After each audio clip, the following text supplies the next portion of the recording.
This clip is from the Boundary Riders podcast, and if you do enjoy this, then make sure to check out the full episode out every single Wednesday morning on YouTube and Spotify. But let's quickly talk about the World Cup, and it was a sad, sad day on Saturday morning. We all woke up early, and we witnessed a first half massacre. You know, US are pretty prone to those, but this time it was in the stadium, you know, and there was no guns involved. So, unfortunately, the US just dominated, and it was basically done by... I mean, a lot of people will say, and I kind of agree to an extent, when that lineup was announced, there was a lot of issues. I think Tony Popovich, got away with it to an extent for a bit because of, he made a lot of big changes in that first game against Turkey, and it worked wonders, didn't it? I mean, we won 2-0. No one would have expected that going into it. We left out some big players, Matt Ryan being the biggest one. And then, but I was so happy that Nestor Aaron couldn't have played in that first game. And then Australia made a big change again, and he was out. Metcalf was out, the two big goal scorers from the game. And not even that, but also Metcalf was brilliant in that game too. Yeah. Left out. Lecky was in, Valupale was in, and they just had no impact. There was no speed in front of the ball. US just, basically locked it in their half, and it was just an absolute dogfight for the first 45 minutes, and the US got to that 2-0 lead, and then by then, even though Australia played so much better in the second half, it was gone by then. Yeah, we had so much opportunities in the second half, but it was that, the opportunities that, having the presence in the box just evaporated with Irakunda being the vocal point when he's not the tallest. Yeah. Yes, he's got the quickest and he's great on the counter, but when you're playing a team that you need some height and a bit of physicality, he just couldn't really bring that, and he doesn't have those traits. So he kind of So it was extremely hard in that second half to be the vocal point when you're trying to chase the game. Well, the round 3 doesn't start until next Thursday, so we won't be going through the tips this week. But we'll be looking at a couple of results from the second round so far. Canada got the 6-0 win against Qatar, which is their first ever win in a World Cup for a very long time. 6-0 is big. Mexico were able to beat South Korea 1-0, which is big for them. Host nations have done very well so far. Brazil got a 3-0 win against Haiti. Not a big deal. Turkey go out. They were the dark horses going into it, and now they've lost both games. Now, a lot of people haven't understood the fact that why are Turkey out and Australia are automatically qualified. The reason for that is this World Cup is not based on goal difference on the ladder positions. It is on the opponents that you've played. Yeah. So because Turkey have lost to both Paraguay and Australia, even if they do beat the US, because they've lost to both those teams, they can't jump them. Yeah, the first tie break is the matchup, not the goal difference in this World Cup. Yeah. And, I mean, it's pretty easy for me to say as someone from Australia, but I personally actually like it. I know it's easy to say because it makes us look like, we qualify great.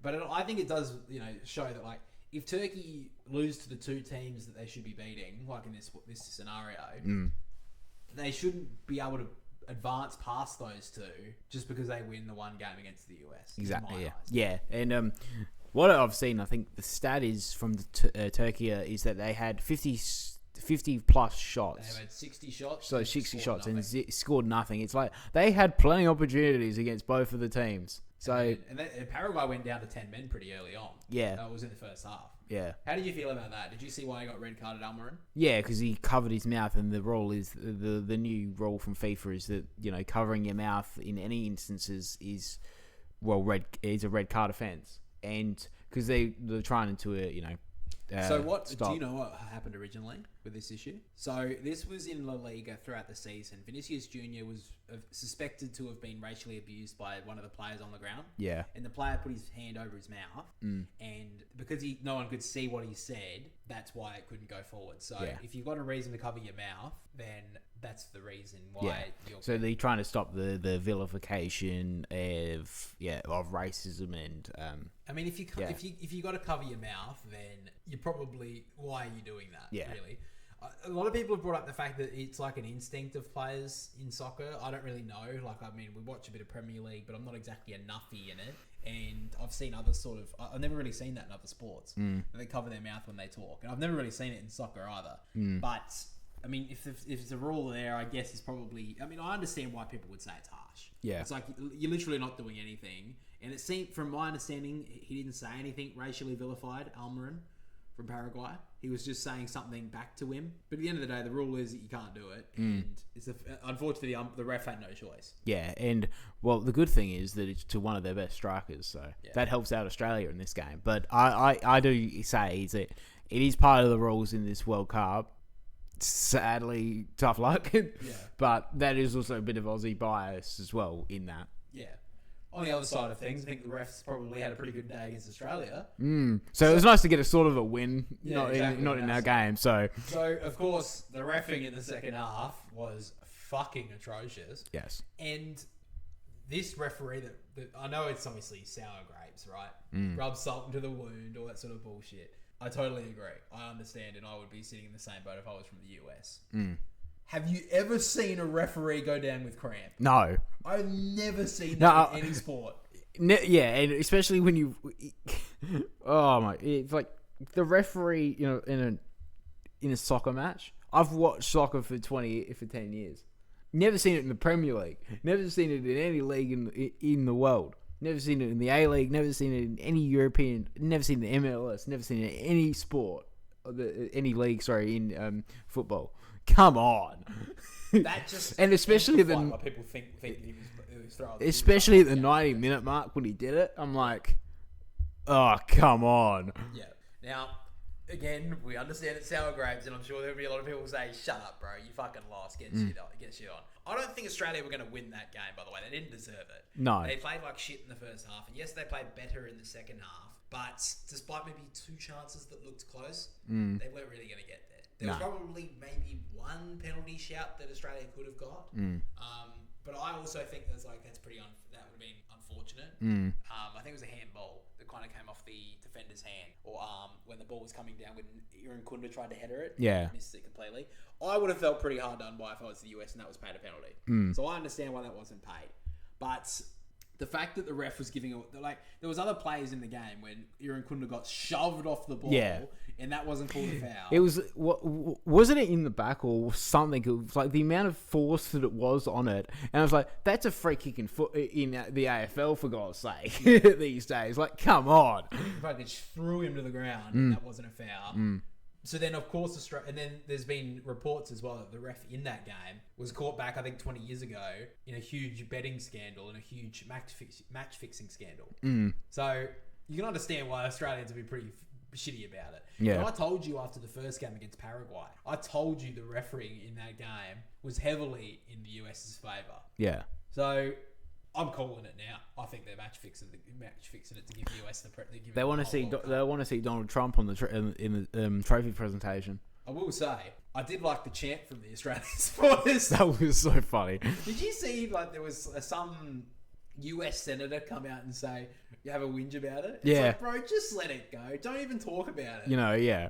It's like fucking. You want people to go to your fucking World Cup? Let people have a bit of banter. The worst thing you can do is go, don't say that.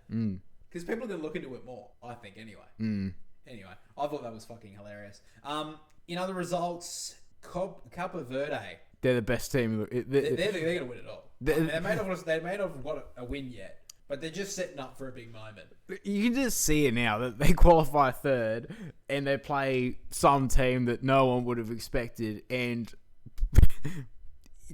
every person in the world is going for this team because their run, they haven't won any games, but it's just amazing to see this team, this country that no one's really never heard of them before this World Cup. No, they are one of the smallest countries in the world for the World Cup. So them and Curacao, who got a 0-0 draw against Ecuador, we called them as a dark horse in the predictions. 0-0 draw, they kept them scoreless. Both the goalkeepers of Curacao and Cape Verde just jumped up hugely in numbers on followers on Instagram. Oh, 100%. These guys are some of the most famous people. Who cares about Lamine Yamal, Lionel Messi, Cristiano Ronaldo?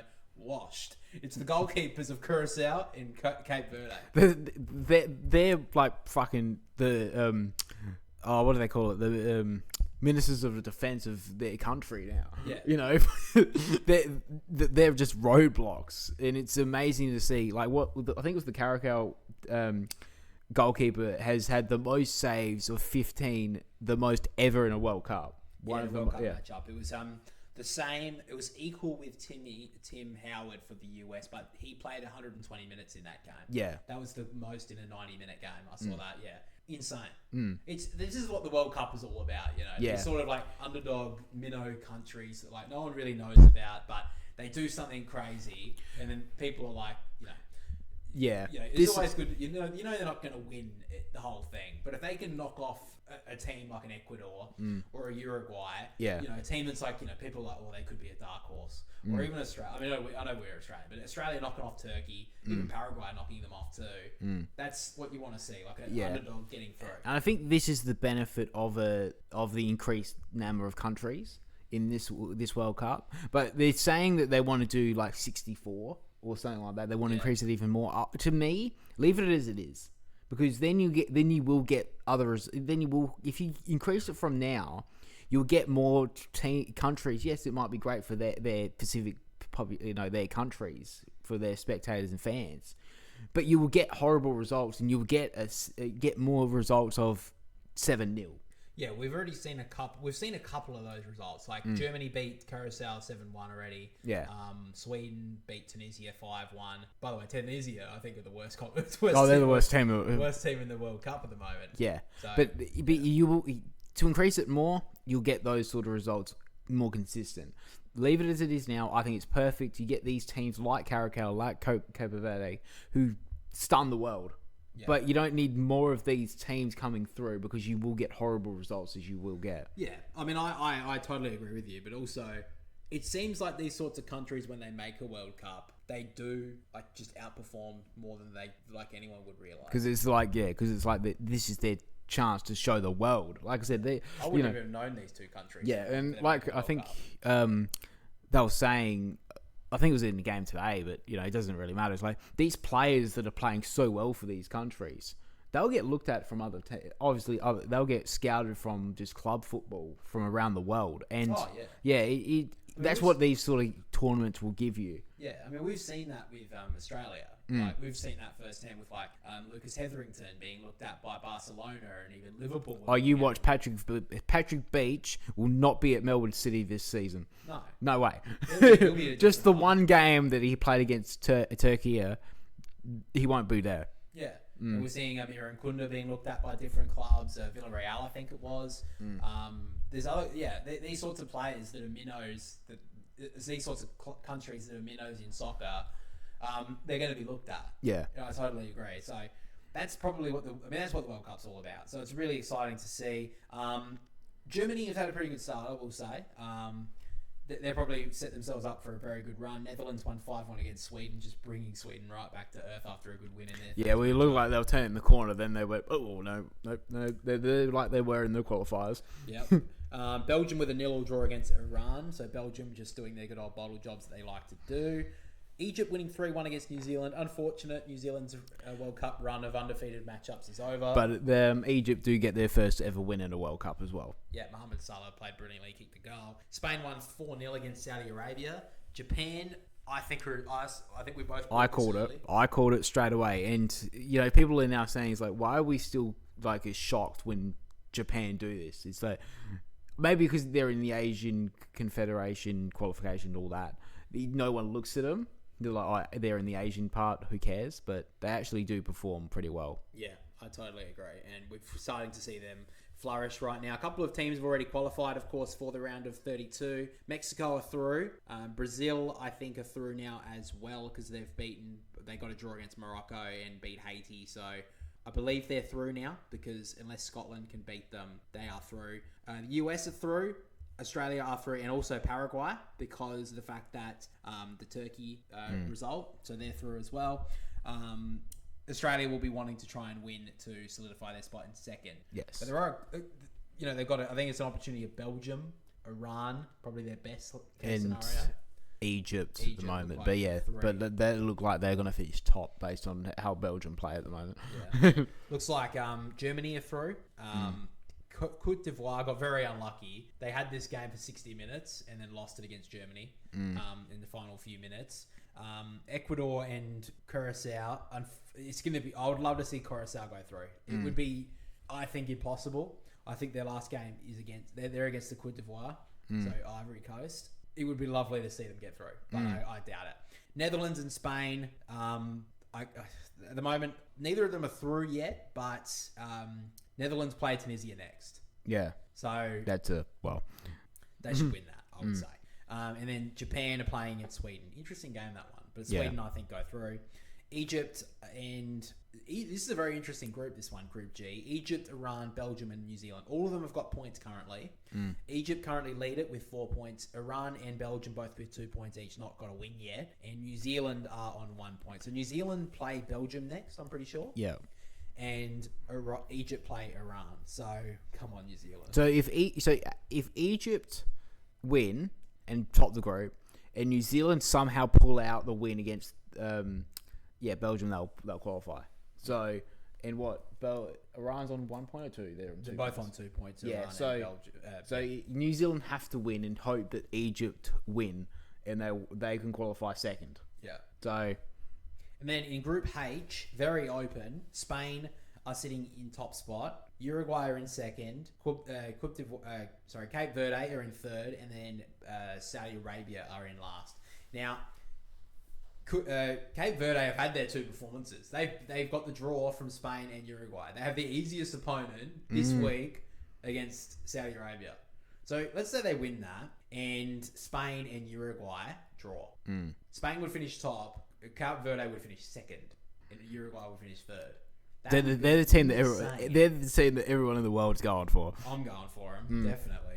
So that's pretty much all of those. That's pretty much it for now. But this is what the World Cup's all about. I think we're seeing some big matchups. So there won't be any tips for this week, guys. But yeah, it's great to see the World Cup. It brings everything together, and yeah, it's been exciting to see. And hopefully Australia this week and Friday afternoon. Yeah, we should be. I know people are saying, "Oh, you shouldn't have the day off." We should fucking have at least the next 2 hours off. Yeah. So 12 o'clock Eastern. Yeah. 11:30 for us. Australia v Paraguay. Hopeful. Bottom line: Torre, Irankunda, Volpato play in that third spot. Yeah. And then I think one of them play centrally as well. Interested to see if Australia go with the back 5 again, especially after last game. Didn't really work. No, I didn't. Couldn't get his runs. Yeah, I think it was just too defensive, and we need to win. I think honestly we go 3-4-3. We play those 3 at the front that we mentioned. Play Metcalf on the right, or Italiano. Play Boss on the left. Yeah. You play a couple of in the middle. You got O'Neill and O'Connor have played really well, and then you got the back 3. Yeah, Gary looks like the guy who probably comes. Yeah, in. I think Burgess will be on the bench. Do you think Matt Ryan gets called up for this last game? Because I don't think Beach did too much wrong. No, I just think there's a couple moments that he couldn't really control. I'd be surprised if they do swap it. I really would. I think that it's very odd that you change the goalkeepers during this sort of a tournament, and I doubt they will. Yeah. So I think something happens in the next game with Beach. I think it'll be interesting if Irvine starts, but I wouldn't be surprised if he does. I wouldn't be too surprised if he doesn't. But I think you have to play Irankunda, Volpato, and Torre. Yeah, I think it has to be the starting top 3. Yeah, I think we can run Paraguay on the counter very easier with those 3 up front.